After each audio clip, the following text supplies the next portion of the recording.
Welcome back to the PFC podcast.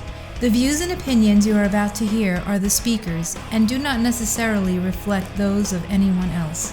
Now on to the podcast.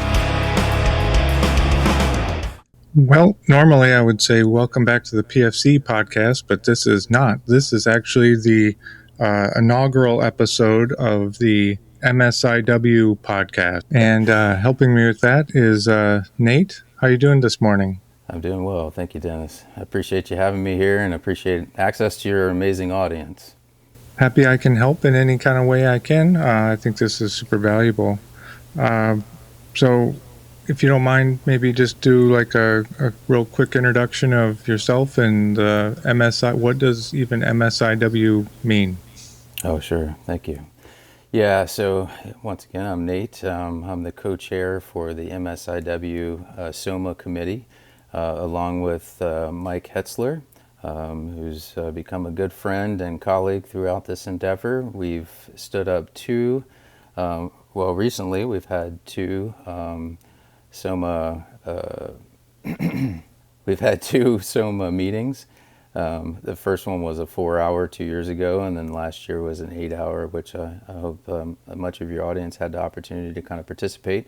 It's grown in a huge way. The SOMA committee that we're standing up really has three priorities: to champion this cause, to educate the population, and to integrate amongst the civilian and military infrastructure, while bringing in a lot of different SMEs in this space, because there's a lot of different components of medical support to irregular warfare that are relevant in the current space, in the crisis phase, in the competition, which is our current space, and then moving forward following crisis into actual warfare. Since we're starting a podcast, like what can people expect as far as like what are we going to talk about? So there's a lot of medical aspects to irregular warfare that I think are commonly either glossed over or just not seriously considered into the event, wherein you just don't have what you need, you're not where you need to be, and you're not doing the things that you need to do to support the line in their efforts.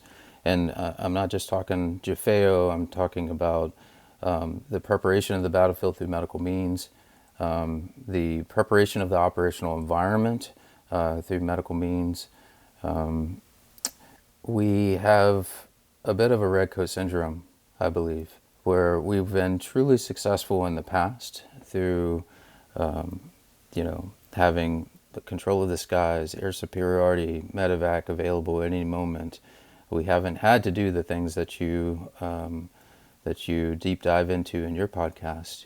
We haven't had to make the definitive plans to sit on this patient for a long period of time. So as a medical community, there's a lot for us to be doing in order to make sure that we are prepared to support the line, to support the actual warfighter and maneuver aspects, because the battlefield of the future is a fast-moving one. It's not one that we're going to have breaks. We need to be when and where we need to be. We need to be multimodal, multinodal, dispersed, and as decentralized as possible. Yeah. I mean, you're thinking about what you're seeing in your Ukraine as an example. What I'm sure people in Taiwan and Southeast Asia are thinking really hard about right now. Even South America as well, maybe. But survival of medical support personnel is not guaranteed. And so there's going to be a tactical aspect that's going to have to be taught and practiced, I think. Yes. And, the ODAs do cross-training really well, right? But how are we as a medical community cross-training others? How are we training people to really reduce tourniquets effectively, to push everything as low a level as possible? Now, I'm not advocating for advanced surgical procedures, but if POI care is done really well, then you receive a viable patient by the time it gets to, quote, that higher level of care. But But once again, as we look at the current model that we align medical care with the roles of care, the Letterman system, so to speak, is that really the right methodology to continue to push forward with? There used to be safety in depth. There used to be safety in offsetting these forces, and the myth of the battlefield from Coyne that we cannot, push forward is that hospitals are safe. And the Ukraine has 100% demonstrated that. Between February of 22 to approximately September, there were over 500 hospitals and clinics destroyed. And we know without a shadow of doubt that these are intentional targetings. Oh, yeah. I mean, just on Instagram, you see videos of drones attacking people carrying litters, Right. trying to get people off the battlefield. Like, it's not an accident. Yeah, and the injury patterns changed pretty significantly from the beginning of the war to current state, with mostly artillery wounds. Either you died or you had perforated wounds, right? So the RTD rate was pretty high, of about 54.6% initially, but then the lethality of their weaponry completely changed. So they were purposely maiming in order to have the medical crew respond, and then purposely, increasing their lethality. Yeah, definitely. So, there's a bit of a disconnect with, do we train our medical assets to survive in that environment? Like, we don't intend to put them in there, but with the lack of a clear FLOT, with the lack of a clear, like, hot zone and cold zone, and the continuous evolution of that operational environment, we need to train these people so that they're not a liability, and also so that they can keep up with the line and not expose their position. So I think there's so many different reasons. We want them to survive. We need them to survive. We need them to clear the battlefield and return to duty all that they can, whether that's in the initial capacity or maybe in a different one, like the Ukrainians have done very well at. If somebody loses an extremity, they become a drone operator, right? If you have injury, or you're starting to age out of being as quick and as mobile as possible for the warfighting aspects, then maybe you become a medic.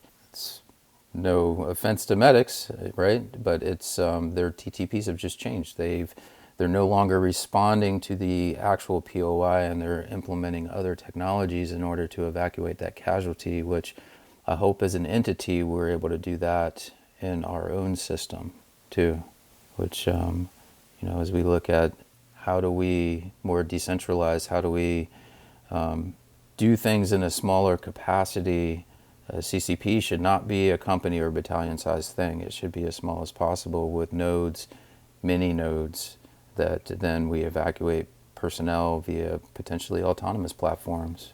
There's a lot of resistance to that right now, though, because, we can't just leave that person unattended, right? What if a complication ensues? Well, if we can move them quickly to another entity, quote, a higher level of care, then maybe a several minute trip with as much stabilization as you can give them prior to, maybe their best chance, rather than stay and play or wait for your position to be identified, or the drone swarm shows up, etc. And I mean, nobody likes change, really. It's hard. You have to change and adapt and learn, and all that stuff just takes energy and time and effort. So nobody actually likes it. But it's a fact of life. Yeah, it's hard. It's hard because you need to figure out what you need to do first. There's a lot of unknown unknowns, and the scope and scale of everything has changed in such a rapid way. I think that character of war is changing in such a pace that we're not accustomed to. We haven't seen it before, but the American spirit will prevail. I believe that we'll figure some things out. I just hope we don't have the infamous Walker dip. I mean, that's definitely already happening. That's been happening for a while. It's just hopefully we don't lose too many lessons learned, I think. Yes. Yeah. No, very, very true. Very true. Which is why, a podcast like the MSIW podcast would be really helpful. So if we have forgotten, we can relearn in a faster rate. Yeah, no, that's an important point, and perhaps this is another mechanism of many for capturing lessons learned and make sure that we get back to our priorities within the MSIW committee of championing this cause, integrating the community of interest, and then educating. And at the end, it's a grassroots campaign empowering people with the information, and they go forth and do great things. Ideally, we should always have in mind, like, let's train people and champion the cause, and eventually, I don't have a job anymore doing this, right? Because like there's a lot of valid, SMEs that come forward and they really start running the show in the individual sections.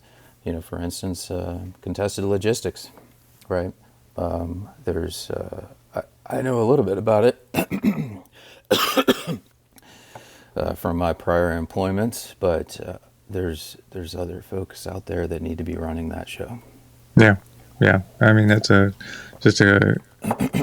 can be very complicated, and it's going to take some real imagination, I think, to figure out and overcome. And it takes a special person to be able to do that. Just like anything else, people resist change. Well, when you've been taught one path and you've had that one path beaten into your head, it's difficult to move out of that. Yeah, that's a valid point. Yeah. But I think we'll be flexible and adaptable. We just have to continue to beat the drum. Right. Hopefully before there's a giant need. Right. Well, and I think the impetus is already upon us. If we look at the gray zone and irregular acts that adversaries are committing against us on a daily basis, there's plenty of a sense of urgency to be inspired to action. We need a proclivity toward action right now, and it's easy to admire the problem. It's easy to say, oh, well, these things are happening in the cyberspace, so nobody really got hurt, right? But people most definitely are getting hurt by that. You take the OPM hack from, what was it, early 2000s to about 2015, where 22.1 million people's records were exposed. Essentially everyone that had government employment during that time frame that had an open security clearance, whether that was secret or higher, even including polygraphs and fingerprints, were exposed, and China did that 100%. And I mean, there is an enduring threat to our personnel from that, and we were offered free credit checking for like 6 months or something. Yeah. And I was like, okay, well, they're not going to action this tomorrow. They're going to sit on this, or they're going to embed this into their ubiquitous surveillance system, and they're going to, they have a plan, and their plan is long term, and our plan is short term. And so there's a dichotomy there of how do we nest our future operating environment to contest and compete and deter and ultimately, serve the mission of the United States Army, which is to fight and win the nation's wars. There's obviously a known kind of threat, or at least threat potentials. Like what, if you can tell me, like what is kind of being thought of, or what are we doing? Sure. Yeah. So we're obviously in the nascent stages of getting into the podcasting space. Over the past two SOMAs, we're growing the educational platform and building the bench to get people to speak to the individual components of what is medical support to irregular warfare. First of all, helping people understand what is irregular warfare. There are clearer definitions out there, and in the future I'll have probably ASD Solic medical officer to speak to the actual policy approach, because I don't want to put words in his mouth as this is a moving target. But in my own words, what is medical support to irregular warfare? This is a plan. This is an OPE. This is a medical preparation of the battlefield or that operational environment through intentional prior thought and planning. Do we have the medical components that we need to have? Are they in the right place? Have we thought about pre-positioning these, caching these? Do we have to maintain this equipment? How is the stability in that operational environment, whether it's a cold or hot or humid type of place? Are these things placed in locations that will actually survive? Are they going to be just identified right off the bat, right? Do we have the right competency across the board, whether that's integrating or articulating with a partner or with our own individuals, like I've already talked about do our providers and our medical competencies, do they come to that battlefield with the right training in order to survive it and to appropriately support the needs of the line operations? A comment about the partnerships. So obviously, as an entity, we've been focused on like GHE, global health engagements, and I think that has fallen out of favor because, well, has it been effective, right? If we bring forth money and just a capability, we need to have buy-in, and so there's a fair amount of there's a fair amount of angst amongst some partners because of the aggressiveness of how MSIW sounds or feels, but we need buy-in. We need partners that understand the problem set, that are willing to get after it.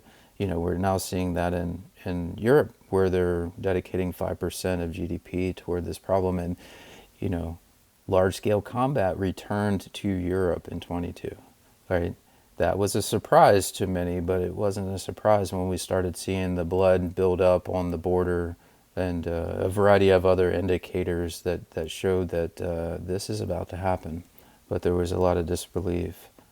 So I think we're out of the business of just bringing money to establish, a good vaccination program, for instance. But we're in the business of building a partner that can articulate and integrate into a medical and trauma system. We need a robust, resilient medical trauma system that can take care of casualties, whether that's, combatants or non-combatants, locals or U.S. If there was a crisis that started right now that quickly eroded into a conflict in country X, will we have the medical personnel on ground to take care of our operators? I mean, there'd be some, right? The ones that are organic to whatever force that is, but we're not going to have roll 2s, roll 3s, a robust medevac system.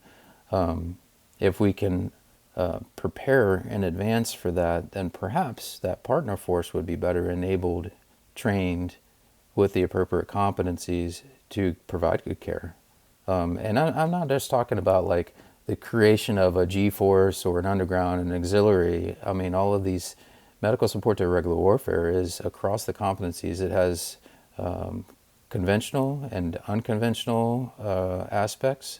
It has, it goes across the phases of the operation from crisis to conflict. Yeah. So, going forward, I guess if you wanted, I don't know, to summarize, I guess, like this is the space, this is what listeners can expect going forward in the future. How would you explain that? Yeah, thank you. All right, so we're going to invite SMEs. We're integrating, building those SMEs in order to effectively articulate what all the components of MSIW are and how to successfully implement that and be prepared for future battlefields, essentially. We've had a policy of integrated deterrence. which is conventional, unconventional, and nuclear. Now, we saw just this last week the parade in China, right? The Wall Street Journal had a good article on it, and there were several senior leaders that commented on it. They're obviously not deterred, right? So we need to get into a common mental model for the medical organization as a whole in order to be able to support moving forward. And I think we essentially have a bit of a red coat syndrome, right? We've been extremely successful in the past, but that operational environment is gone. We cannot promise 97% casualty success rates once they reach the Roll 2, because we don't know where the Roll 2 is going to be. We don't know how the Roll 2 is going to survive. We don't know how the Roll 2 is going to be mobile. Right now, the package, the cubic weight of a Roll 2 is just way too laborious. The vehicle platforms that we have need to be modernized. What does a rolling ambulance look like? Do we do EXPs? Do we have autonomous evacuation platforms? We've got to flip this whole thing over, dump it out, and rebuild it. So, as we look at the gray zone irregular acts that adversaries are committing against us, all these things are up to the threshold of war, right? And it's the normalization of deviance that occurs, that they continue to escalate that and don't stop until there's some sort of resistance. There's some sort of response, and it's been provocative consistently. And there's so many examples just from, across the board. The autocracies are marching at a quicker pace as we go, and there's a strategic sharing amongst them, and they don't necessarily share ideology, but they share a necessity. They share a common goal, and they're working together on that. But you look at the economic investments that China's had, the building of the roads and the ports, etc., the investment that quickly becomes an anchor, the predatory loans that have built-in, mechanisms by which they can foreclose on those and then just take the ports, for instance. There's, in their white paper that they released in 2013, they spoke about that they would never seek hegemony. But in retrospect, and if you look at like the U.S. congressional reports on from like 2017 and 2019 particularly, it shows that the buildup of the Spratly Islands, the incursions and the overflights of the South China Sea and the Indian Ocean, this is a force projection platform. This is not for freedom of navigation, freedom of seas. They are consistently attacking, free and open trade, and this has relevance to the United States of America. We are a Pacific nation, right? But sure, we're about 7,000 miles away, so that's about as strong an argument as it's not very strong, right? But we have strategic investments there with 5 of 7 of our mutual U.S. defense treaties being in that region. At least 6 of the largest armies are in that region. So this is a significant zone that we cannot afford a crisis or a contingency, right? The GDP of the world will drop. In fact, just $2.6 trillion of trade would be lost overnight if there was a conflict around Taiwan, and that's pretty significant. If there were a conflict between the U.S. and China, that would drop our GDP by about 10%, which is on par with the Great Depression. Now, China's, on the other hand, would drop about 25%. So that would be pretty devastating to them in a time and place when they're already at least 2 years into a persistent deflationary status with the collapse of their housing and other consistent problems that they've had. They're continuing to try to ramp up their GDP with investment in their industrial complex. And they're doing that for a couple different reasons. One, to make them sanction tariff resistant. Two, to build up their military infrastructure. And three, to boost their GDP. It's almost like a wartime economy that Russia has. The only reason their economy is continuing to float is because they're at war.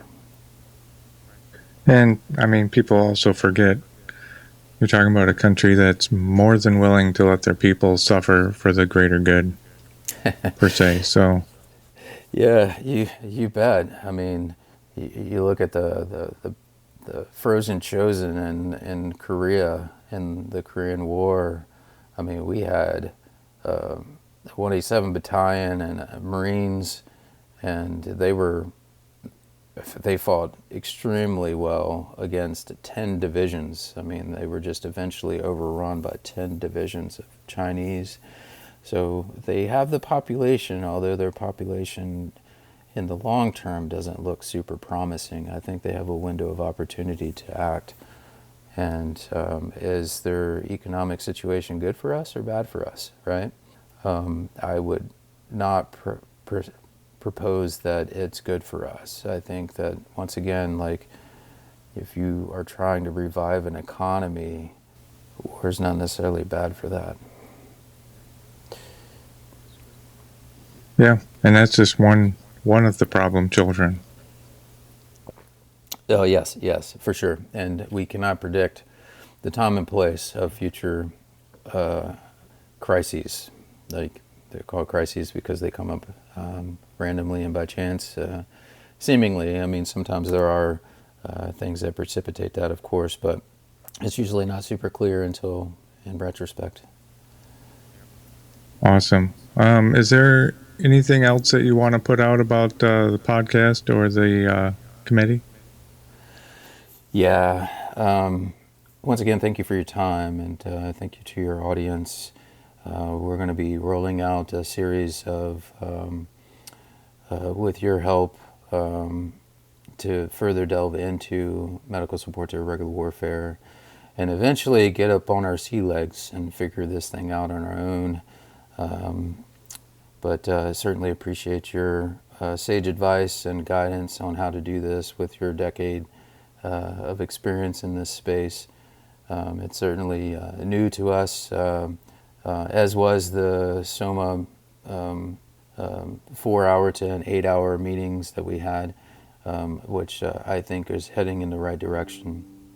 But the key is, like, we need to be prepared for things that we've never seen before.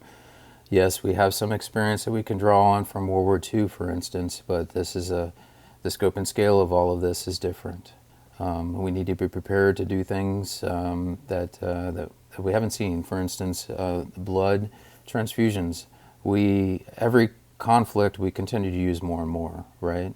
And yet, in the resource-limited environment, we're not going to have as much as we're going to need. For instance, I think there was like 200,000 units used in World War II, and then like 400,000 units used in Korea, right? Just a few decades later. So that's like, well, 1 decade later. That's a big increase, and we've been using whole blood since about 1918. But what are we going to do when we have too little blood? How are we going to triage? The gold standard of triage that we currently use is not going to be as valid. And these are the discussions that I want to have in the Medical Support to Irregular Warfare podcast. To get people thinking through, how do we prepare people for that environment? How does triage change in the sustained mass cal type, resource limited, continually diverse situation or environment? Do we have a plan for a normal departure from that normal standard of care that we hold ourselves to such a great extent, for when we can no longer support that? Because if we don't, if we burn up all of our resources, then we essentially have nothing left for everyone else. So there's going to be some hard calls to be made, and I think the palliative care aspect of all of that discussion is important, especially for our medics, because they're going to be stuck with that. And I don't think that we're doing them justice right now to help prepare them. The DPA missions where we go out to the Pacific and the European theaters to recover MIA and POW, that is a future mission. Unfortunately, if the worst case scenario occurs where we're doing internments and we're somehow trying to document that location and come back to it. Because once again, the line needs to move as fast as they can move, right? And medical's got to keep up. And we need to be ready to do that. And we need to be ready to support that. And if we don't have all of the various things in place, the moral injury aspect of it all is going to be pretty significant. And maybe that's the least of our problems, right?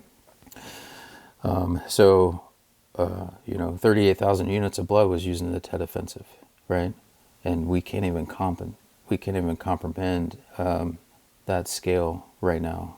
So I want to break down all the aspects of MSIW, have educated, intentional conversations on how to get to where we need to be to have the best success that we can have in the future. That's it for today's podcast. Make sure to go to our website, www.prolongedfieldcare.org. Check out our free downloads and a ton of other helpful information. Grab a bag of our fresh roasted PFC coffee, links in the description below, and stay on the bleeding edge of combat and austere medicine. This is Dennis for the PFC podcast. Out.